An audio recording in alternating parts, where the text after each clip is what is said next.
Well, it's basically my entire library except the books I need for writing, the writing I'm doing now.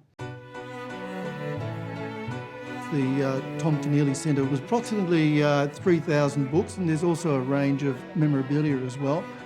Tom has been fortunate to receive letters from Steven Spielberg and Teddy Kennedy. I've got a great letter from Keating at home, but it's so abusive of various other people that you couldn't really display it here, but it's a ripper. Tom, we all know, is a remarkable Australian. He's certainly one of our best-known authors whose works have attracted many celebrated awards. Indeed, he's written novels that have become, I believe, classics.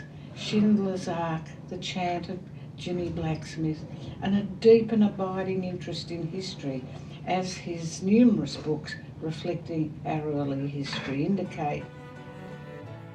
The idea for the Thomas Keneally Centre started when Tom approached Frank Lowy. I say to Frank Lowy, I've got all these books, I'd hate to have to dispose of them.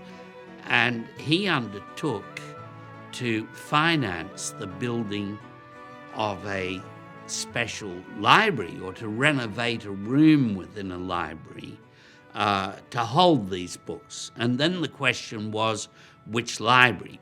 Frank's representatives approached the Sydney Mechanics School of Arts, and the members of the board were prepared to donate some space. The advice was that these people, the Sydney Mechanics School of Arts in Pitt Street, had the space to try something like this and were willing to try it.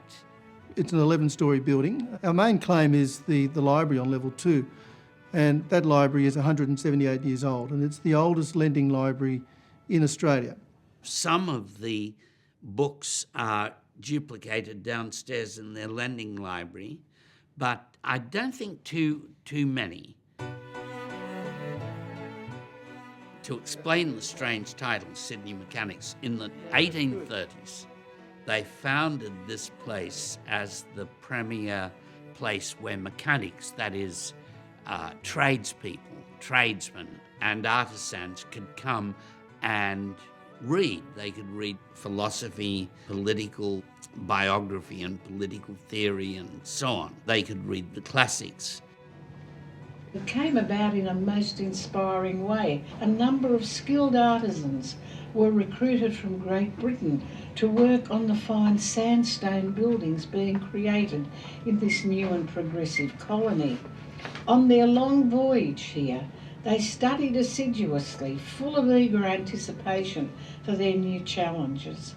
But much to their disappointment, their shock indeed, on arriving in Sydney, they found no libraries, few schools, no technical institutes nor universities.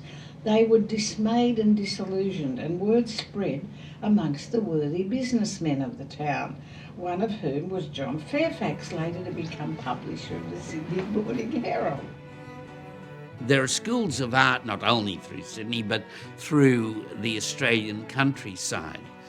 And I think the whole tenor of political debate in the 19th century wouldn't have been as progressive or as successful without these schools of arts.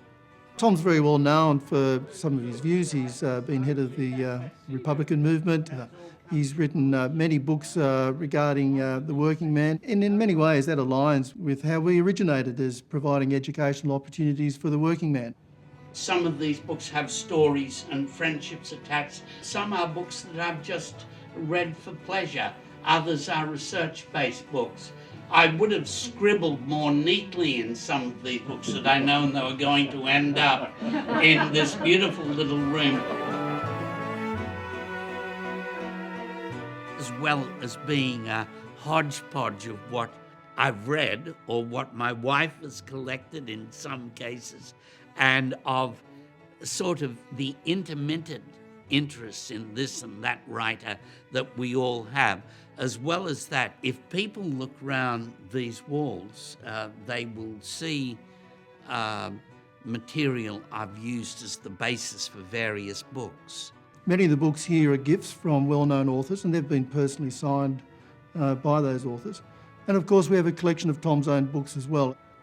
Both the School of Arts and myself want it to be a living space where publishers can have book launches, where individuals who publish a book can have their book launch, where there can be readings and where there can be writing classes and so on. There's going to be a little working room here for me whenever I want to use it. Too precious to sell. I'm glad to see it in this situation rather than have it packed away in boxes. As many books as there are here, this many is how much fits on an iPad. So that is a chastening thought. But while I live, I'll acquire books. Booky people are like that. They breathe books in. Here's the Tom and many more. Thank you. Cheers.